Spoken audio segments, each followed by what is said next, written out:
in the fam. All in the fam. Come on. It's all in the fam. All in the fam. Come on. Now get your hands up. Now get your hands up. Now get your hands up. Now get your hands up. All in the fam. Welcome to another episode of All in the Fam. I am Brianna Cherie, host of this certified fresh, all-inclusive, unfiltered podcast.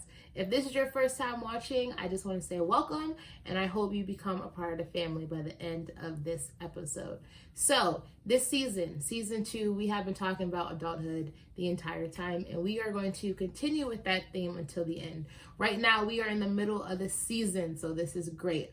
Today's episode, we're going to be talking about hustling, and I'll be speaking to my friend Annah Garrett, so tune in for that. But a little bit of side talk. So, what is hustling? Hustling in America, it's a grind. You know, people need 2-3 jobs just to get by in America. If you're living in New York or San Francisco, these high-end cities where the cost of living is just ridiculous, it's hard to make ends meet, especially if you're not in the middle class, if you're on the poverty line, if you're lower middle class, whatever today's terms are, people are struggling. If you're just a college student, you're struggling. I get it, unless mommy and daddy got a trust fund for you. Me, my early years of college, I had to hustle. I was an Uber and Lyft driver on the side. I coached basketball and soccer during the summer just for extra money.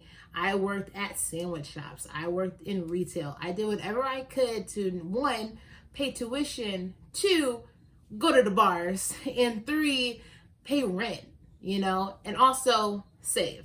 I wasn't the best at saving, but now that I'm an adult with a full-time job, house, car, I'm better with my money. But without my years of hustling, I wouldn't have been so disciplined as I am now. So in America, the middle class, they range between $40,000 to $122,000 in income.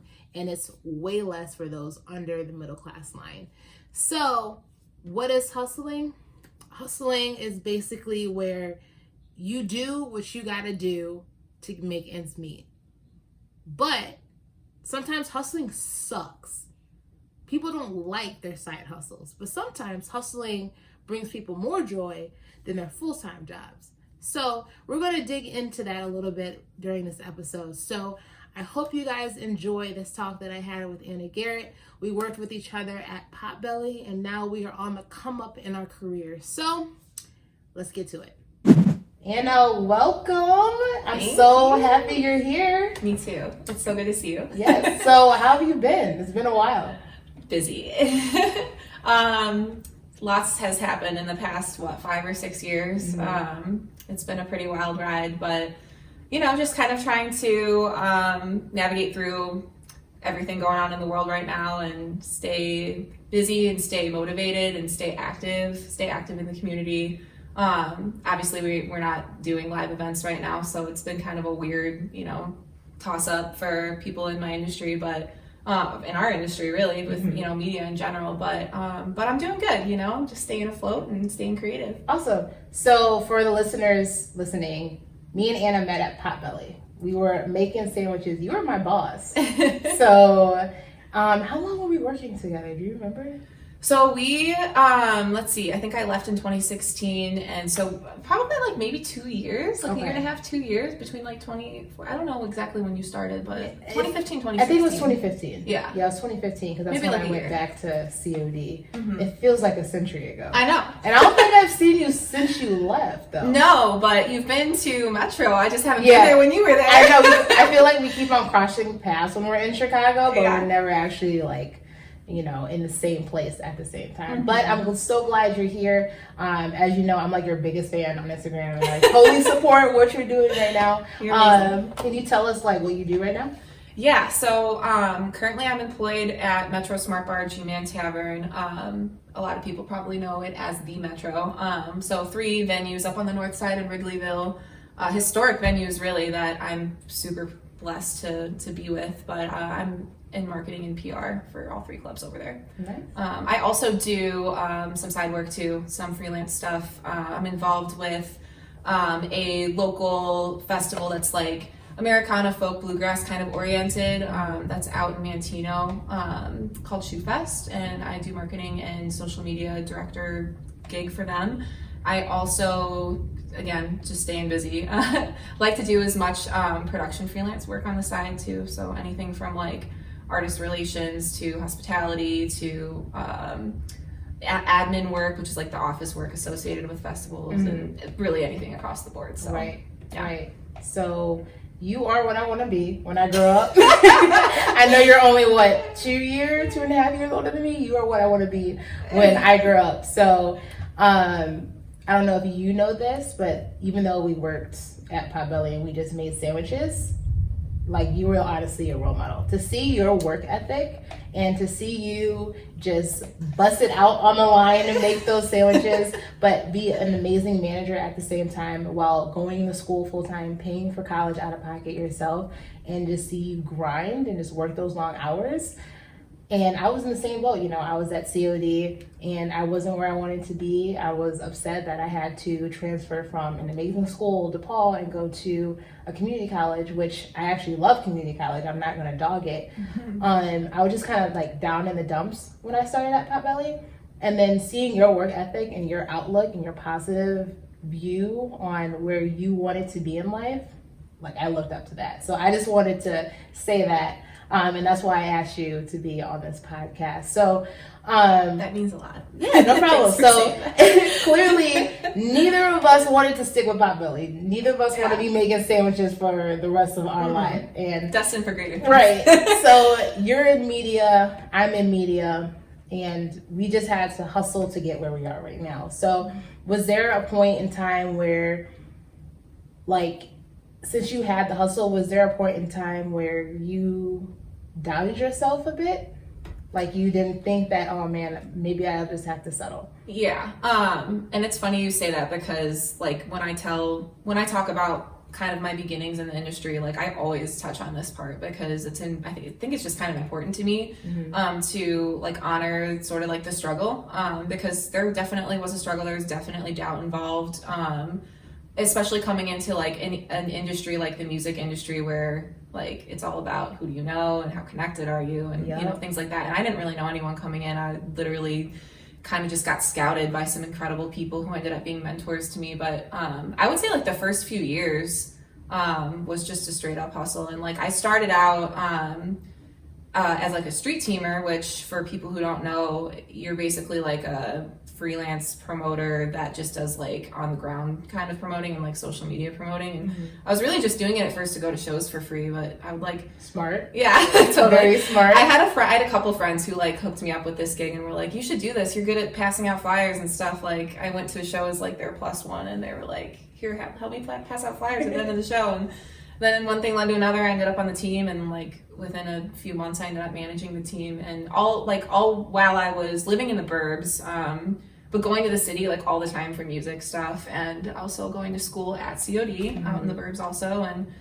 working full time. Like I was working between 40 and 50 hours on the ride, like at Potbelly, and just trying to pick up as many hours as I could for a few years there, so I could use the money I was making to like just go and be in the music scene as much as possible. It was like really what got me through the days, what got me through the weeks. And so it was actually my mom who first suggested to me, like, this is what you love, like why don't you follow your bliss? And she used that phrase, and it always stuck with me, and I was like, wow, that's powerful. So yeah, I started to do the street team thing, and that was definitely a grind because you don't get paid for that. You get free concert tickets, which like at the time was great, but it was a lot. And I, initially I had started at COD like wanting to go after a science degree. Really? So, yeah. I can't even. I mean, I'm not dogging your intelligence, but I just can't picture.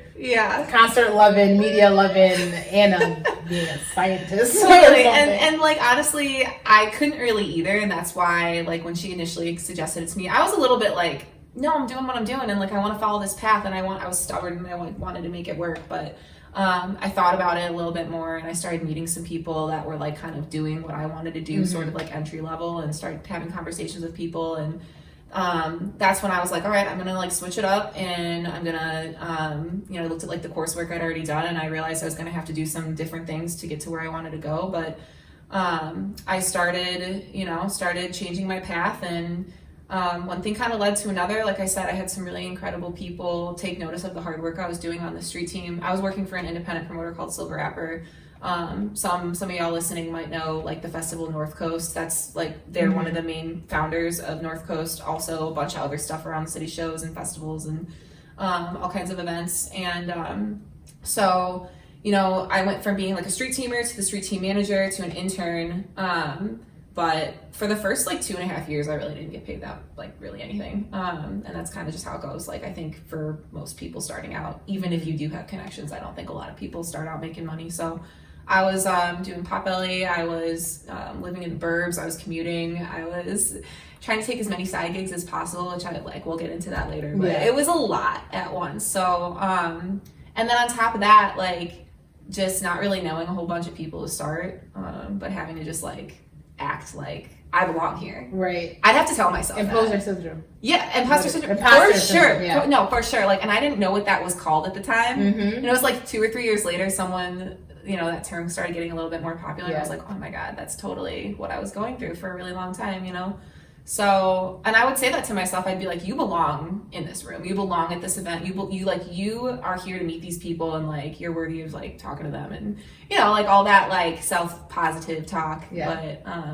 But yeah, it was tough, like to be there and to be young and not know a ton, not know a lot of people, not be really making a lot of money. Mm-hmm. I'd see people around me like dressed in all the like best newest streetwear and like the newest iPhone, and I'm just like, someday. And I'm not there yet, but it's cool. Like that's not really what I'm in it for. I'm in it for the music and for spreading the joy of live events to people. So that's awesome. Yeah. Well, I mean, it's a marathon too, so it's not going to be an instant that you're going to have your dream job, but I can just see that you're literally working towards it, and I admire that, and I see it, and a lot of us see it. Thank you. So how did you cope with going to school full-time and working? You were working were you going to school full-time or part-time? I was going to school full-time at Columbia. Prior to that at COD, I was like on and off full-time and part-time, but that's kind of before I decided to do the music thing, and then I was like, full-time, let's go. Like I want to get to Columbia, I want to get out of community college, I want to get downtown. How did I cope? Like I didn't sleep a lot. I'm literally talking to myself. Literally.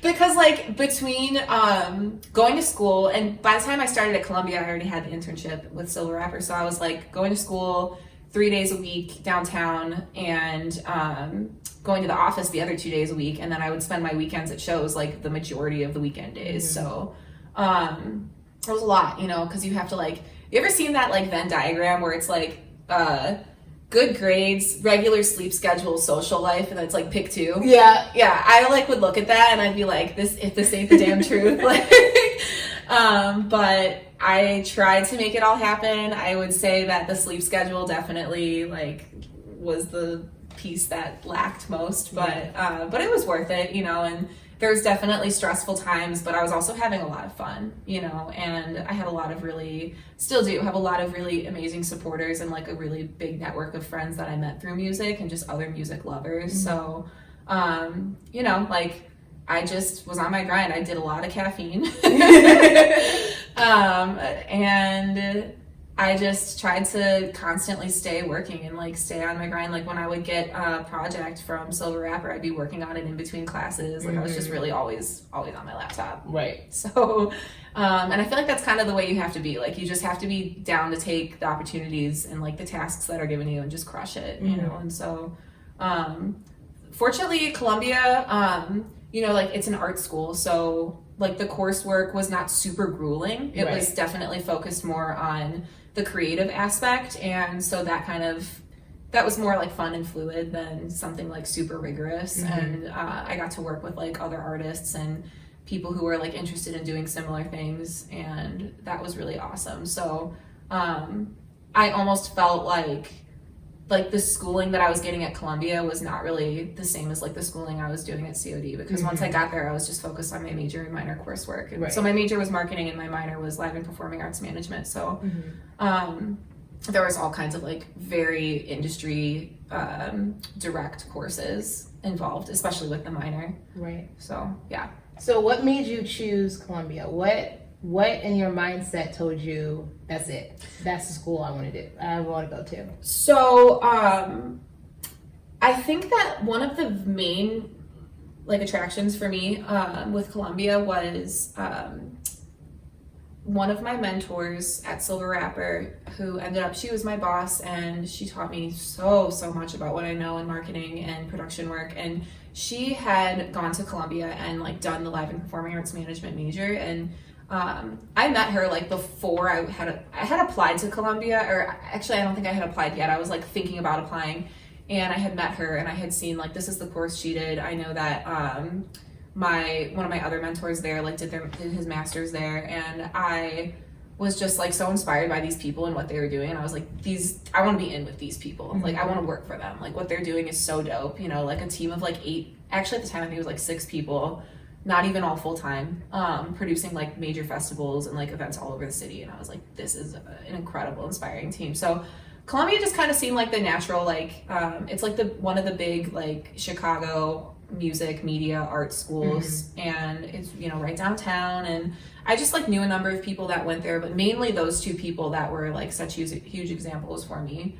So I started to look into the coursework, and like I said, like so many relevant courses, like talent management, producing and touring, like just a whole bunch of other, you know, really exciting looking courses. And I was like, this is where I need to be, right. You know, so. That's awesome. That's great. Mm-hmm. I know a couple of people who go to Columbia, and I get a little bit jealous because the coursework is more interactive. You're focused on, you know, the creativity and, you know, the experience.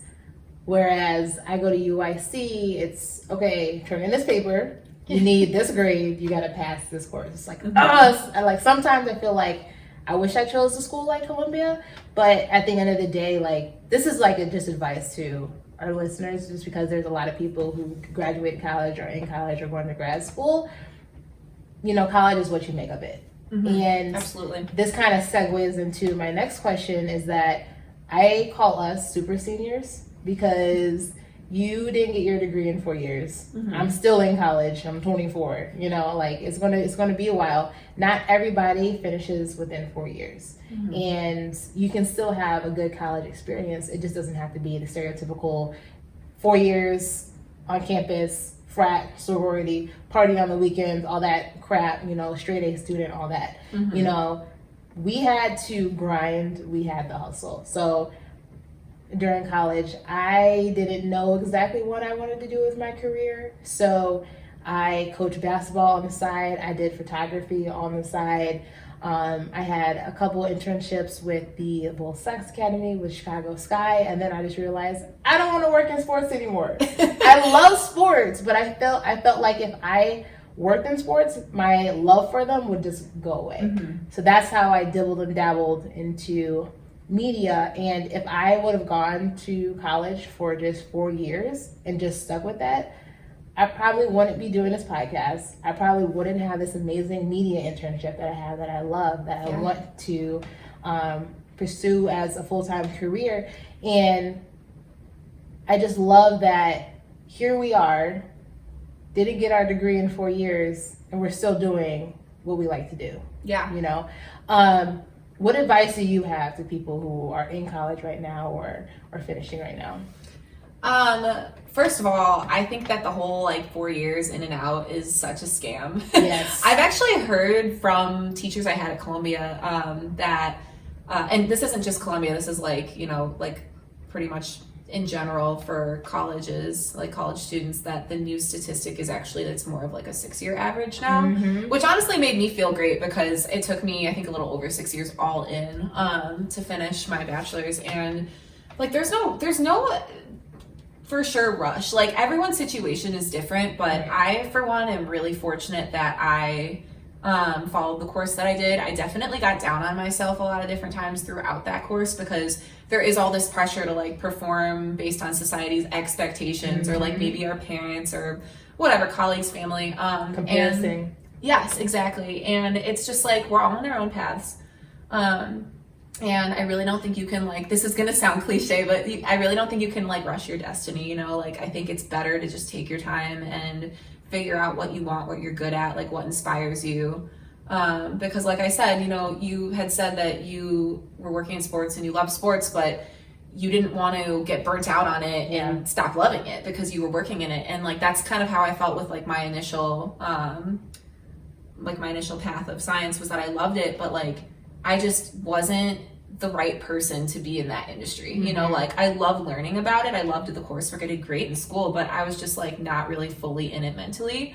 And I realized like, I'm just going to get burnt out and not enjoy this, you know? So number two, like if you feel like you need to pivot, like pivot, you know, because it's better to pivot now than to pivot, you know, when 10 years from now. When it's a lot harder to do that. But by all means, if in 10 years you want to pivot then too. That's, again, another great piece of advice I got from a panel speaker I had at Columbia, was that you might not really figure out what you want to do till you're in your 50s. So like, try different things, you know. True. And so for college students now, I would say like, these are definitely a little bit of scary times that we're in, but some of the greatest words of advice I ever got from one of my mentors was just to trust the process. And that's kind of like a piece of advice that I've clung to throughout all the difficult times in my career. And there have been some, you know, I'll talk about some stuff later on too that really made me feel like, I don't know if this is going to work, you know, but it's working. And all I had to do was just, I say it like all I had to do. I had to believe in myself. It's not necessarily always easy, but if you trust the process and you believe that like you really can do whatever you want, if you just believe it and you just work towards it, like you can. Right. So don't be afraid to change it up. Don't be afraid to take a little longer. Just do you, and don't worry about the expectations of others. It's so much easier said than done, but like say it to yourself every day, and like you're gonna find that you're living it. Right. So man, you're already answering questions that I haven't even asked. I'm like, all right, so we're just gonna wrap it up right now. It's okay. I'll pivot and come up with something different. No, you're good. I love it. I love how you have a lot to say, and I feel so. This season of All in the Fam is about adulthood. And I coined it Adulthood 101 because many of us graduated college, going in grad school, so it just seems like a course. And I feel like being in our young 20s, mid 20s, approaching the late 20s, it's tough navigating adulthood. And there is no right way.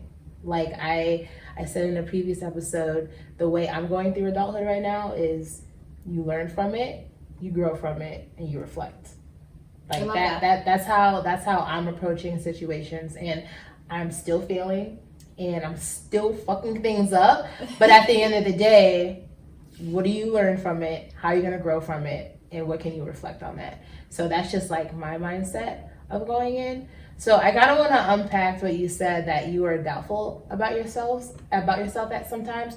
What are some things that I know you said?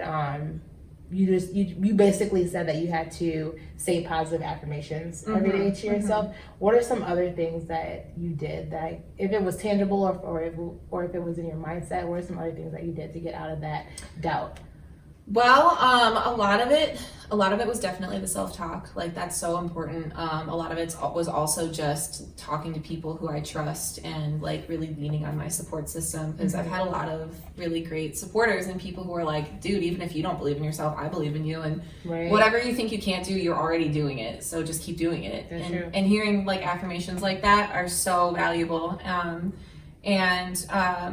But aside from that, like a lot of it did have, I had to kind of like change my lifestyle. Like coming from, I had worked at Potbelly for 7 years, and I had like really gotten used to that lifestyle of working like a 40 to 50 hour work week at a restaurant, and then just like, going out and seeing shows and stuff on the side. And like, I wasn't really doing a whole lot for me and like to honor like my temple and to honor my mind. And like, it wasn't until I started like working more in the arts when I started adopting different practices. Like I got really into yoga, which like is not just like a physical activity, but it's a spiritual activity. So like that has really transformed my life. I started exercising and taking care of my body again.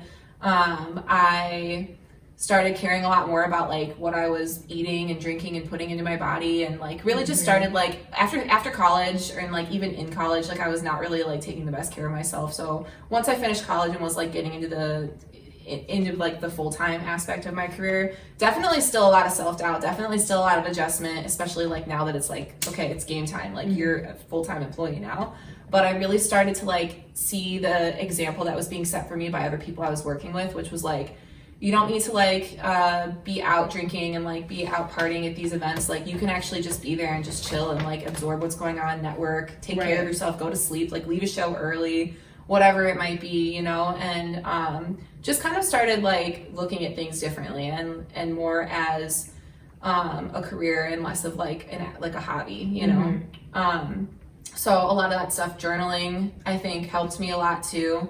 I'm a really like socially driven person, so having like a network and a community and people I can connect with and people I can relate to and who I can ask about their experiences, like that's always been really important to me, and that's always helped me through whatever like maybe negativity I might have been experiencing at the time, and kind of helped me redirect. Right. That's good. So I'm glad that you first of all, you put your mental health in check, because though this episode is about hustling, America is such a go, don't stop, I gotta get to it society. And, you know, you have speakers like, do you know who Gary Vaynerchuk is? So he's a motivational speaker. He also owns like this huge advertising or marketing firm or something. And he gives a lot of speeches about hustling, which is great. And I don't think he realizes it, but I feel like a lot of his rhetoric is you have to keep going. And then there's some videos where, you know, he does talk about mental health and stuff, but it's like there's people out there who think that if you don't get it, it's not going to get done in a certain time, in a certain amount of time. And I feel like more people need to focus about their mental health. Like you can definitely have all these side jobs, all these side hustles, be super ambitious and have all these aspirations, but if you don't check yourself, you're gonna burn out. And that's something that hindered me. It's a fucking fly. That's something that hindered me, I wanna say 2 years ago, where I just wasn't sleeping because I was working, I had an internship, had school full time. I also did Uber and Lyft. And where's the money with Uber and Lyft? At nights, on the weekends. I would sacrifice my sleep so I can get money at night, side hustling. And like you can ask my friends, like my roommates at the time, they were seriously worried for my health. They're like, "Brie, you're not sleeping." I would get sick all the time. I'm like, how am I getting sick? Because I'm eating fast food, not working out, not sleeping. And the Brianna today that you know, completely opposite. Constantly working out, constantly eating healthy. I still drink here and there, and you know, I like some burgers here and there. But like what I was 2 years ago, completely different. Why? Because I realized that I just didn't have time for burnout. And I feel like when we're just in this whole hustle culture, we lose focus of ourselves, and we're so focused on the end goal, and we're not like in the present. So I'm glad that you touched on, you know, ways that you checked your mental health and stuff like that. It's so important, and like a lot of what you're saying I can relate like 100% to. One of the first things that I did like an informational interview in college with someone who was in a position that I hope to someday be in, and actually I'm pretty close to it now, which is cool to reflect on. But one of the things that he had said to me was like, be prepared to work more than 40 hours. Like you're not really going to work a 40-hour work week in this industry. And oh, definitely. I was like, oh shit. Okay. So like, I feel like I took those words to heart, and I was like, I'm going to have to move some things around if this is going to work for me. Cause I don't want to just do this job. I want to crush this job. Like I want to like, whatever you're going to do, like do it 100, you know? Like, so. I like that because I didn't like working at Potbelly, and you were my boss. So when you left, because of your work ethic, I instilled that into myself, and then I also became a shift lead. Yeah. So when I got that promotion, I was like, man, okay, this kind of feels good. Don't want to be here forever, but that gave me a little confidence to myself. And you know, that if I didn't get that promotion, I don't think I would have the confidence to be like, oh, you know what? Maybe I can do things that I never thought I could do. Because that was the first management position I had, you know? So That's great. yeah, it's crazy. So now, where do you want to be in your career? Like, what's next for you? Well, I know it's a loaded question because of COVID-19 and yeah. I would just say, okay, so this is maybe going to sound like a little cheesy, but, thinking about like what my goals are, so I was a really big Drake fan in high school, right? Not that I'm like not still a Drake fan, but like I was a really big Drake fan in high school. And he has this song, like one of his earlier EPs or something called Successful. And like I always had these lyrics from like a really young age, like maybe 15 or so. Like I just want to be successful, and like it would just like be in my head all the time, and like this day it's still in my head all the time. And I always just had this idea of like I want to be successful, and I didn't really put the pressure on myself at that time, which was a great idea actually in retrospect, to like necessarily need that to be fully defined. I just knew that I wanted to get to a point where I felt confident, I felt successful, and I just clung to that. I really, really did. And I'd say that, success now like looks different than it did for me like 3 years ago, and it will probably look different again in 3 more years. But really, like, I feel like I'm on the path I want to be on. Like, I would really like to be like, I think about it in terms of, my job title now. I'm a marketing coordinator and a publicist, and I never really expected to be a publicist. That was just kind of a job I came into when I came over to Metro. And I'd really like to be in charge of marketing, at like wherever I end up. Like I'd love to be a marketing director. I'd love to be leading a team under me. I've been at independent companies the entirety of my music industry career. And like, as you know, like you met me as a manager, and I love managing people.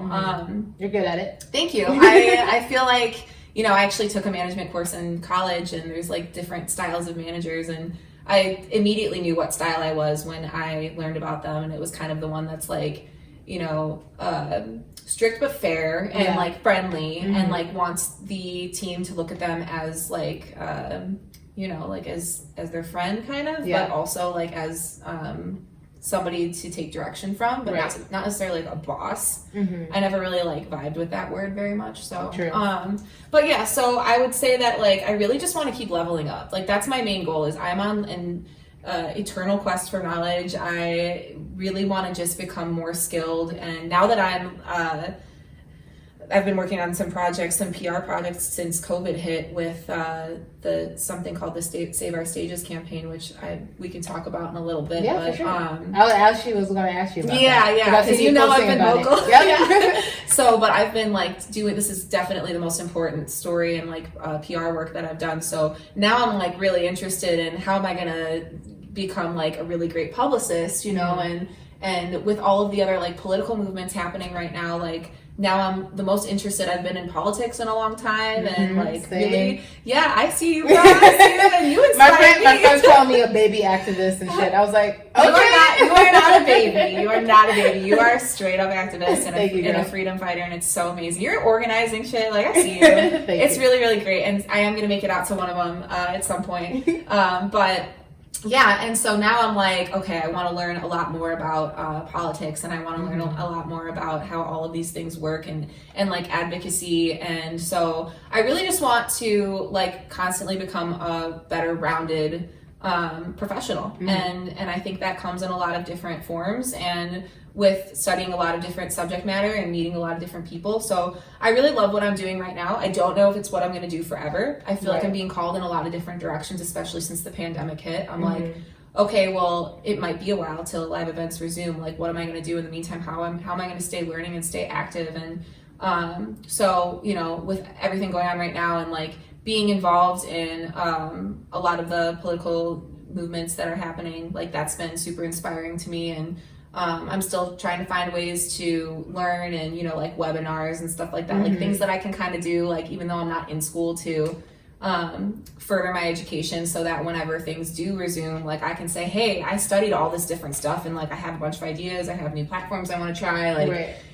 so but yeah, I would say just continue to level up. I want to end up with a team under me. Like, who knows, maybe someday I'll start a business. Like, my entrepreneurship runs in my family, and I feel like there's been like this idea in my head that maybe someday like I'll have my own business, but we'll see. That's awesome. It's something where I want to learn as much as I can from other people before I like think about, you know, stepping way out of the comfort zone. But that's you know. awesome. So tell me about what is it called? Save Our Stages? Yeah. So with the COVID-19 closures, pretty much everywhere. I mean, like there's some states that have started to do some live events, but you are all seeing how that's working out. Yeah, they're closing back down. So there are over 2,000 independent venues, promoters, and festivals that are now a part of what's called this organization, this grassroots organization that's only existed for a little over maybe like 10, 12 weeks now.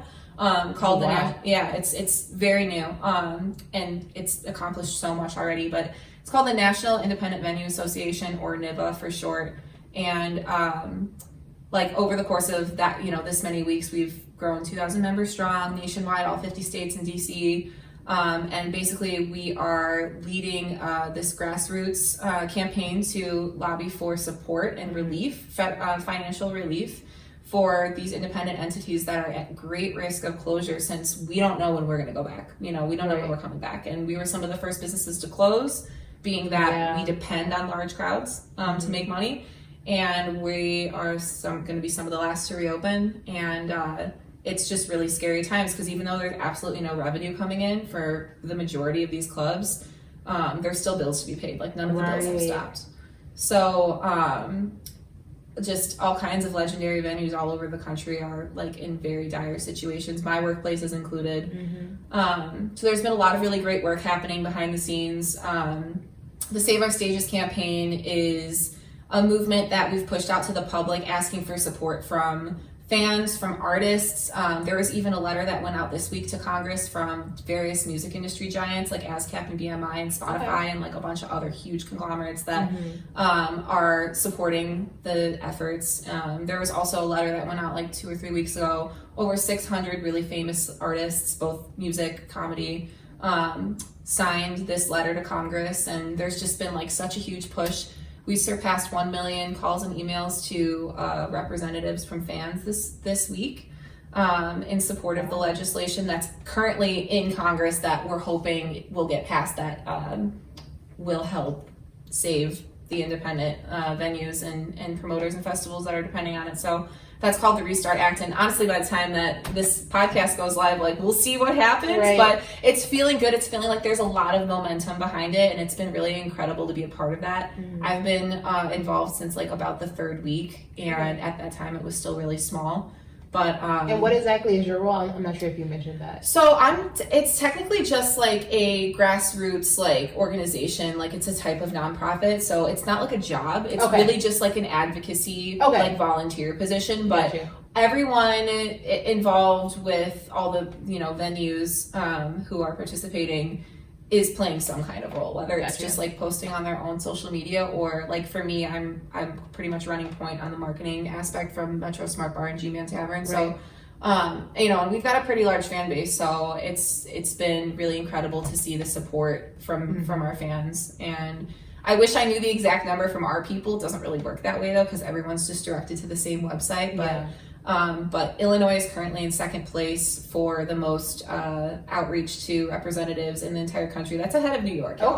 So something positive about this damn state. So we're only 2nd to California, but it's, you know, we just had one of our senators, Tammy Duckworth, sign on, and it's looking positive for Dick Durbin to sign on. So that's huge. And like basically what we're trying to do is just tell our representatives like, hey, we're gonna close if y'all don't help us. Like we need help, and it's not just us; it's all these people, all of these, you know, venues and entities throughout the country. So we're just asking people to go to saveourstages.com, and there's a really easy form to fill out there. And you know, if you love live music, you love independent venues, because that's where big artists get their start. I mean, shoot, like my company, we've been affected too. Like even though we own an NPR affiliate and we are a radio station, we hold events. A big portion of our revenue comes from events, and that's just cut.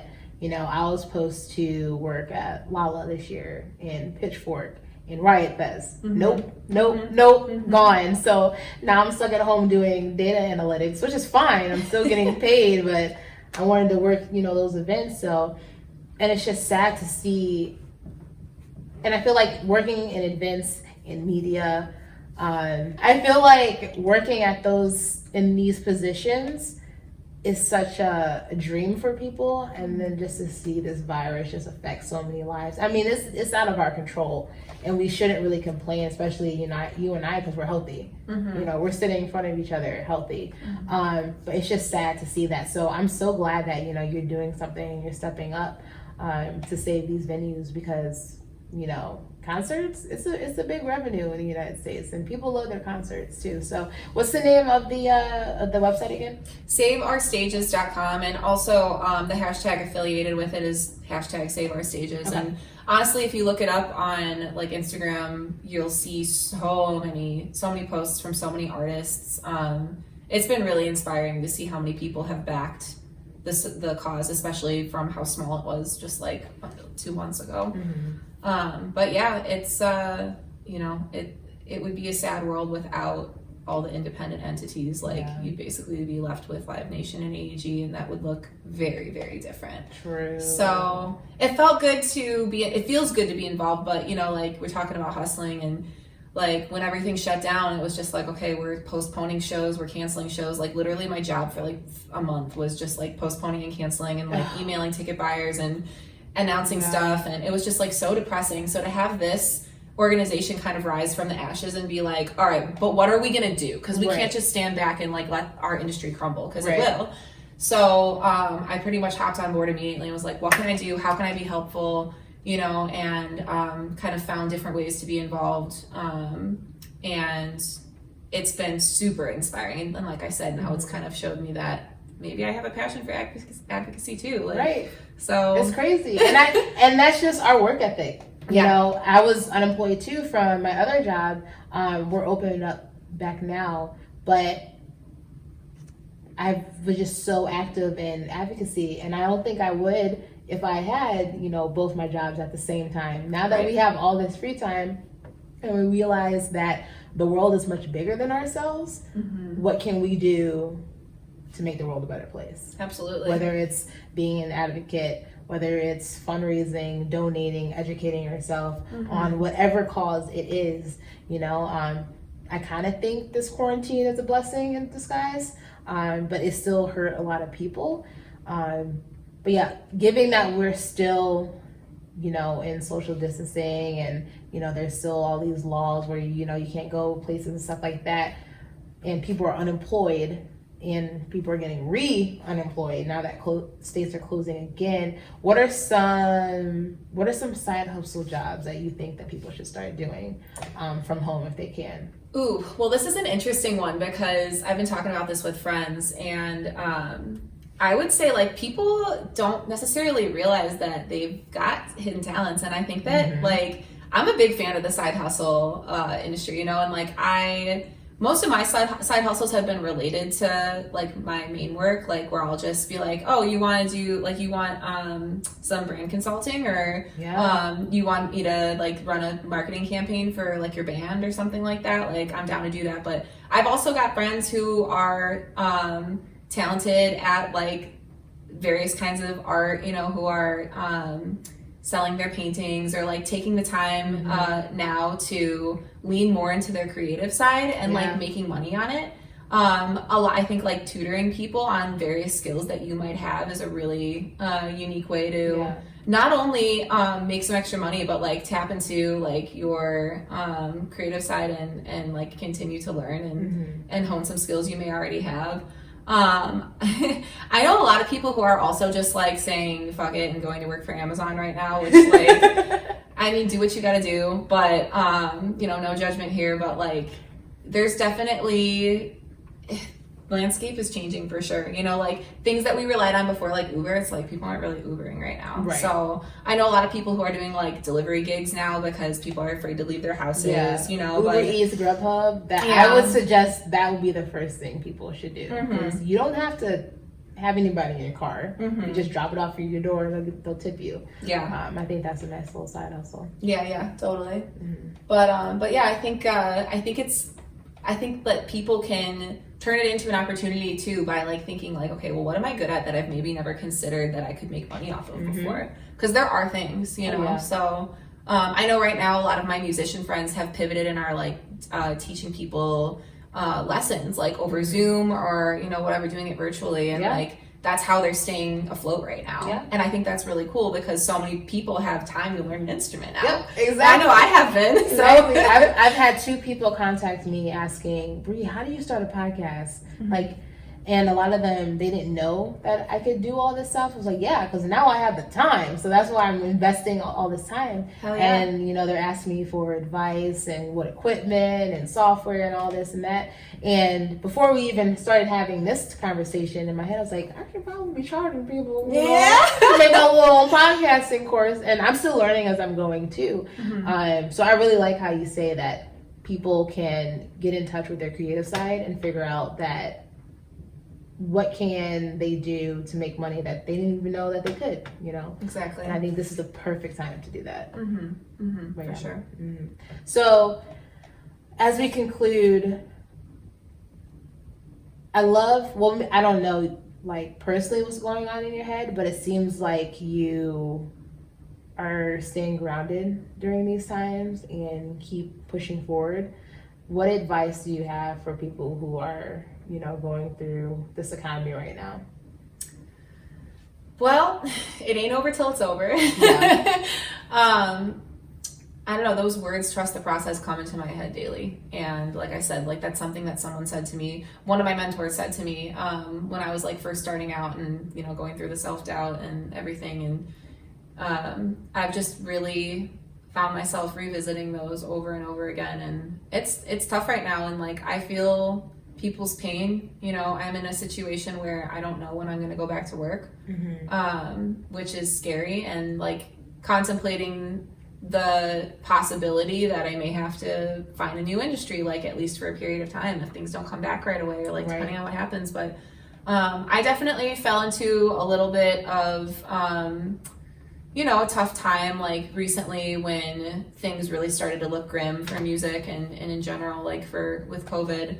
But I think that kind of what brought me back was just remembering that I've been through a lot before, you know, and I've always been okay. Something my mom would always tell me is like, I've been through a lot and it's always turned out okay, you know, and like if you're breathing and you've got, you know, your basic needs taken care of, you're gonna be okay, and you're already ahead of so many, not that it's about being ahead or behind, but you're already in a better position than a lot of people on this planet. So like just remembering that we're in a society where we do make shit happen, you know, and like we do live in this hustle culture, and I do think that, you know, it's got its benefits and its detriment, but also like one thing is for sure, that we will survive this, like we're gonna be okay, you know. So just really keeping the faith, trusting the process, and understanding that like, you know, in crazy times like this, oftentimes really great new innovations come from it. People find new paths, people pursue new avenues and find new hobbies, find out things about themselves that they didn't know before. I know I have. And I think that, like you said, the quarantine's like a little bit of a blessing in disguise. I feel the same way, even though it's been rough, and I'm sure the difficulties are nowhere, you know, near being over, but I have really found time to like focus on me and focus on, you know, like self-reflection and self-care and new creative like activities, and all of that's really helped me cope with like the reality of the situation. So, you know, and I'm thinking about like maybe next year, like depending on what happens, maybe I think about furthering my education, you know, or maybe I think about dropping down to part-time work so I can do that for a little while, or like looking at potential other opportunities, you know, like it really just depends. Like I love what I'm doing now, but I'm also not afraid to see what the future might hold, you know. And I think that that's kind of what people should try to embrace, is that like what you have had is what you're comfortable with, and like a lot of that is taken away from us right now in different aspects, so people are like very uncomfortable, and I always say that growth only happens outside of the comfort zone. So just get comfortable being outside of the comfort zone. You know, you probably won't get comfortable, but you will grow. Right. So just remember that and have some faith in yourself, you know, and even when you can't really feel it, like, say it anyway, write it down, because that shit works. Yeah. I can testify to that. Can you do a TED Talk? Because I can listen to you speak all day. I'm over here like, my gosh. Wow, she has so much insight. I feel like I talk too much, so it's nice to No, hear. this is perfect. This is perfect. It's funny because a lot of my friends like, why are you doing a podcast? You don't even like to talk. I was like, but I like other people when they talk. If it's relevant. Now, if you just ramble, I'll get annoyed. But this is substance. What you have to say is important, and I think it's going to touch a lot of people.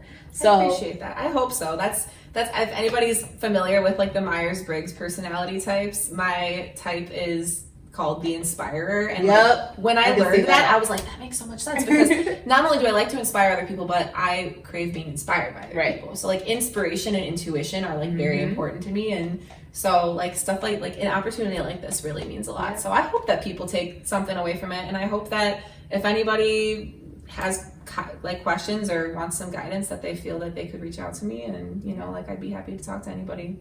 Awesome. Well, Anna, we do have to conclude. I'm so glad you came to do this podcast. I think, again, what you had to say was very inspirational. It's going to touch people. But yeah, drop what can you say the hashtag and the website one more time for listeners? Yes.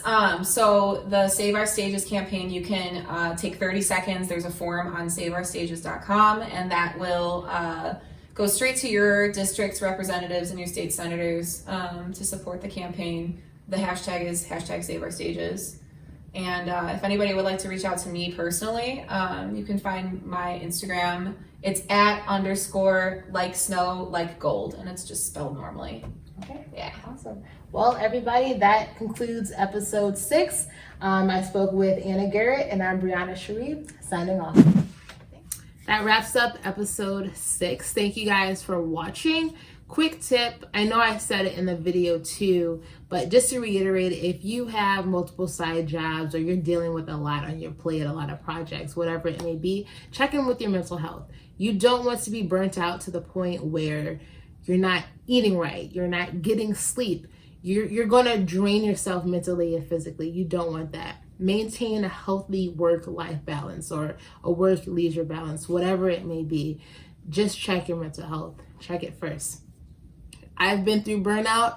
It wasn't cute, wasn't pretty. I'm in a very, very good place now, and I don't want to see my fam go through what I went through. So, also, if you never had the opportunity to have a side job, make ends meet, and you just grew up in a way where finances weren't a problem for you, then awesome.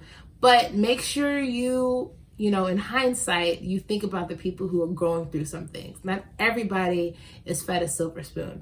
I wasn't fed a silver spoon, and I'm not saying it's bad if you were fed a silver spoon, but just be considerate of others. If you know somebody who financially needs help, maybe pay it forward. I had a friend who was going through some things, and I gave her some money. Didn't need it back, but I knew that she needed it and I didn't need it as much. I was in the same situation a couple years ago where I needed to rely on friends and family for money because I was out of a job. I was not financially stable.